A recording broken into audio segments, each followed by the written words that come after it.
जय हिंद दोस्तों, देखते हैं हम लोग आज एक नया टॉपिक को, विद्युत धारा यानी इलेक्ट्रिक करंट। तो सबसे पहले ये समझना चाहिए कि धारा किसे कहते हैं। किसी भी चीज का अचानक फ्लो हो जाना धारा कहलाता है। यदि पानी फेंक दिए तो जल धारा, दूध फेंक दिए तो दूध की धारा। आप सुनते होंगे धारा प्रवाह, अंग्रेजी खटाखट अंग्रेजी बोलने लगे तो अंग्रेजी की धारा हो गई। यानी विद्युत धारा तब क्या है, यानी इलेक्ट्रिक करंट, इलेक्ट्रॉन का धड़ाधड़ बहने लगना विद्युत धारा के नाम से जाना जाता है। यानी flow of electron is known as current. अब इलेक्ट्रॉन का बहना क्या कहलाता है, करंट कहलाता है। कितना इलेक्ट्रॉन बहना चाहिए, एक इलेक्ट्रॉन फेंक दिए तो नहीं कहलाएगा धारा।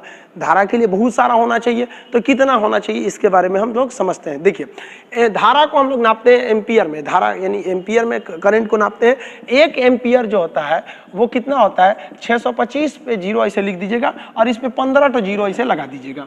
एक एम्पियर धारा जो होती है, इतना इलेक्ट्रॉन पर सेकेंड हमारे शरीर में प्रवेश कर जाता है। यानी एक एम्पियर का अगर किसी को करंट लग रहा है तो इतना, अब इसको गिन लीजिए आप कितना होता है। ये इसकी हम शॉर्ट में वैल्यू लिख देते हैं, 25 × 10⁻18 इलेक्ट्रॉन पर सेकेंड।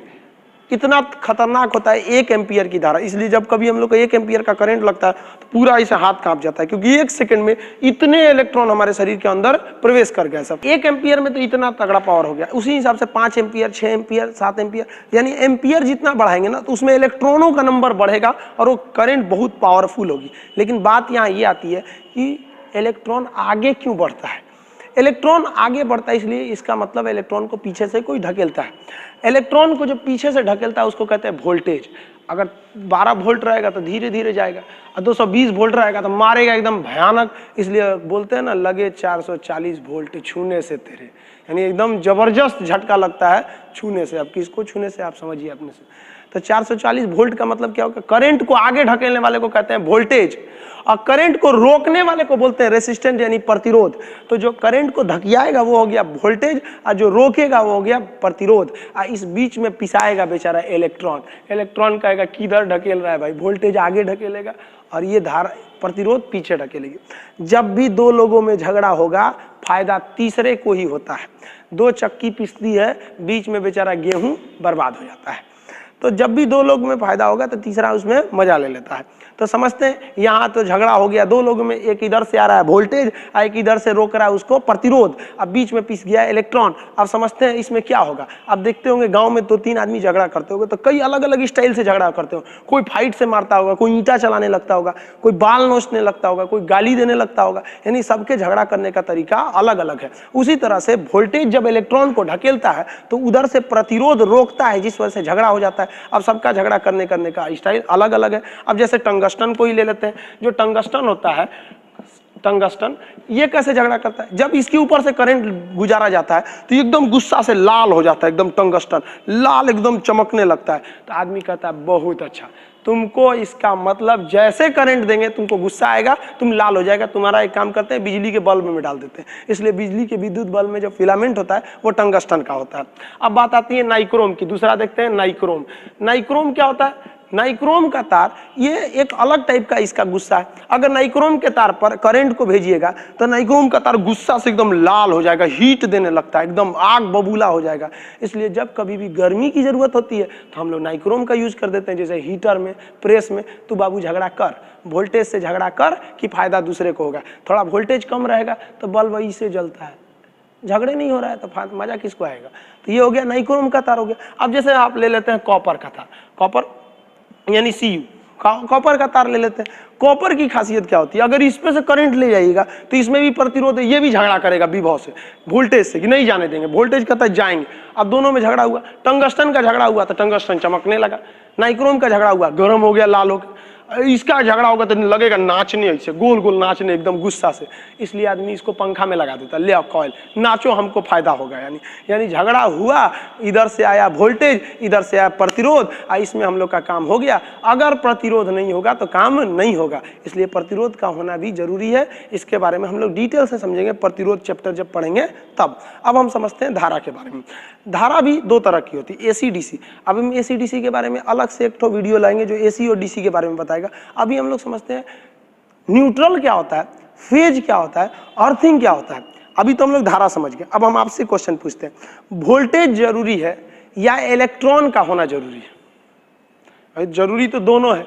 अब इलेक्ट्रॉन ही नहीं रहेगा किसको ढकेलेगा? वोल्टेज चाहे 50 है, अब इलेक्ट्रॉन ही नहीं रहेगा तो वोल्टेज ढकेलेगा किसको?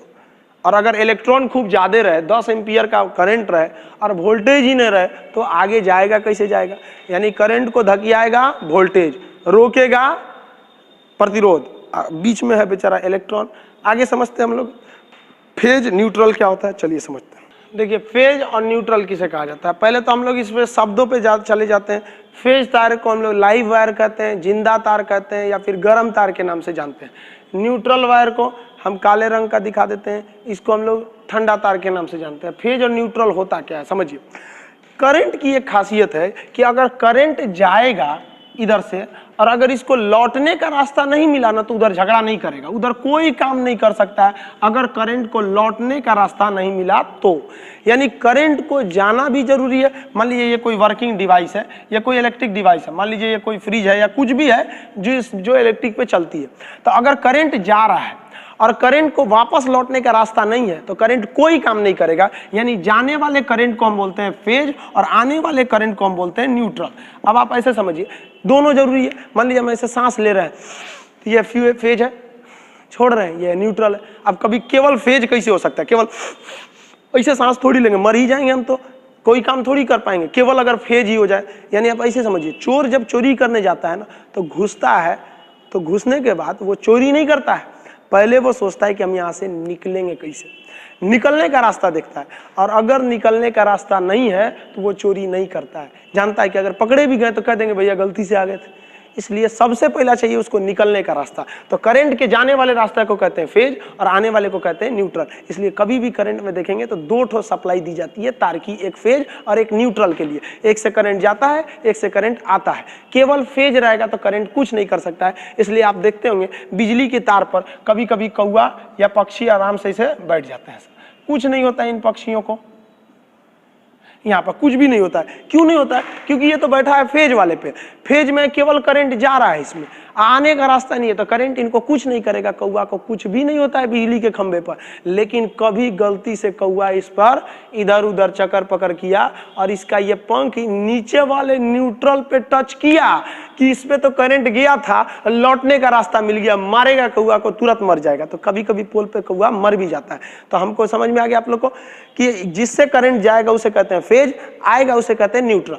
देखिए फेज के लिए लाल रंग का तार दिया जाता है शायद, ताकि आपको अच्छे से समझ में आए। न्यूट्रल के लिए कोई लोग नीला दे देते हैं, पीला दे देते हैं, काला दे देते हैं। न्यूट्रल के लिए ज्यादातर काला ही दिया जाता है, जबकि फेज के लिए लाल दिया जाता है, ताकि बिजली मिस्त्री को समझने में किसी भी प्रकार की परेशानी नहीं आए। तो फेज हो गया, न्यूट्रल हो गया। अब हम समझते हैं कि अर्थिंग क्या चीज होता है।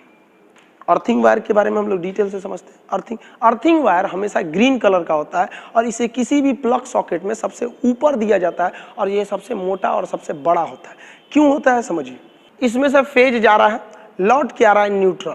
अगर गलती से फेज और न्यूट्रल के बीच में कहीं पर कहीं लीकेज या कटा पीटा हो जाए, मशीन थोड़ा कट जाए, तो फेज का रास्ता यहाँ से भी टच कर सकता है, फेज यहाँ से भी टच कर सकता है और हम इस मशीन को छुएंगे तो हम बन जाएंगे न्यूट्रल, क्योंकि फेज आया है इस मशीन में और फेज यहाँ से जा रहा है न्यूट्रल से, किंतु यहाँ पे क्या है, लीकेज है। इसलिए जब हम कभी इस मशीन को टच करेंगे तो करंट मार देगा। कभी कभी किसी मशीन को छूने पे करंट मार देता है। बिजली मिस्त्री आता है, वो करंट को ऐसे, तार को ऐसे छू लेता है, पकड़ लेता है, कहता है कि हमको मत टच करना, क्योंकि वो जानता है कि जिस तार को वो छू रहा है वो क्या है, फेज है। और फेज इसके बॉडी में, वो चप्पल उतार के चप्पल पर खड़ा हो जाता है, जानता है कि न्यूट्रल तो रास्ता है ही नहीं इसको लौटने का, तो हमको करंट कैसे मारेगा। लेकिन अगर आप उसको टच कर जाते हैं तो वो होता फेज और आप बन जाएंगे न्यूट्रल। अब आपको भी मारेगा, उसको भी मारेगा। सेम कंडीशन यहाँ पे भी होता है। क्या होता है कि मान लीजिए यहाँ से फेज गया और ये रास्ते से लौट रहा था, यानी ये न्यूट्रल था, लेकिन यहाँ कहीं लीकेज के कारण ये बॉडी से टच हो गया, ये मशीन यानी फ्रिज है। तो अब क्या होगा, अगर हम फ्रिज को ऐसे टच करेंगे तो इसमें फेज पहले से था, अब हमको टच किया था, फेज आ गया हमारे शरीर में और जूते के रास्ते, पैर के रास्ते वो जमीन में चला गया, यानी वो न्यूट्रल हो गया, हमको भी मार देगा। तो एक काम किया जाता है घरों में, जहाँ से सप्लाई जाती है इसमें से एक तार को निकाल के जमीन के अंदर भेज दिया जाता है।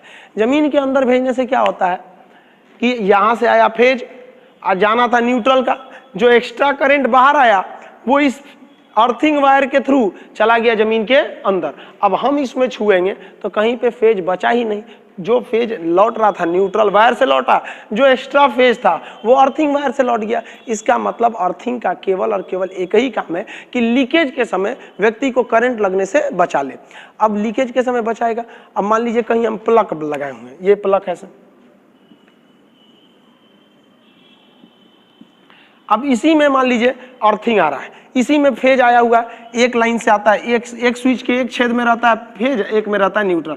फेज लिख देते हैं, ये लिख देते हैं, न्यूट्रल लिख देते हैं। चलिए अब ये सॉकेट है, ये वाला एक है फेज, एक है न्यूट्रल। अब हम इसमें ऐसा खोसेंगे, मान लिया कि फेज वाला तार कहीं घिस के और इसमें बॉडी में हल्का सा टच हो गया था। अब क्या होगा, अगर हम इसको ऐसे टच करेंगे तो हमारे बॉडी में भी चला आएगा फेज और लौट के मारने का रास्ता हो जाएगा, क्योंकि जमीन से हम टच में रहते हैं। तो बचाएंगे कैसे, तो इसके लिए हम लगाते हैं न्यूट्रल का वायर। न्यूट्रल वायर क्या करता है, न्यूट्रल वायर किसी भी में सबसे ऊपर की ओर होता है। न्यूट्रल वायर, ये वायर है आपका न्यूट्रल वायर, ये ऊपर वाला बड़ा होता है, साइज में सबसे बड़ा होता है और लंबाई में भी सबसे ज्यादा लंबा होता है, मोटा भी होता है। क्यों, क्योंकि ये अर्थिंग वायर है, ये ऊपर से जुड़ा रहता है अर्थिंग से। अब अर्थिंग क्या करता है, देखिए ध्यान से, जब भी वायरिंग की जाती है तो एक फेज दिया जाता है, एक न्यूट्रल दिया जाता है और एक तार अर्थिंग दे दिया जाता है। जब कभी हम प्लग खोसते हैं तो पहले हमको अर्थिंग वाला खोसा जाता है, जितना फालतू फेज यहाँ बिखरा हुआ था वो अर्थिंग के रास्ते जमीन में चला गया, जो जरूरी फेज था वो सॉकेट में गया और जो लौटने के लिए रास्ता था वो न्यूट्रल में जाकर लौट गया। इसलिए कभी भी करंट हमको नहीं मारता है। तो ये हो गया फेज और न्यूट्रल, आने वाला फेज, जाने वाला न्यूट्रल। अब इसके बारे में हम लोग डिटेल से, कैपेसिटर क्या होता है, संधारित्र ट्रांसफार्मर, ऊंचाई ट्रांसफार्मर, एम्पलीफायर ट्रांसफार्मर और एम्पलीफायर में अंतर क्या होता है, डीसी में काम करता है कि एसी में काम करता है, डीसी जनरेटर, एसी जनरेटर, इसके बारे में हम लोग नेक्स्ट वीडियो में समझेंगे। तब तक के लिए जय हिंद।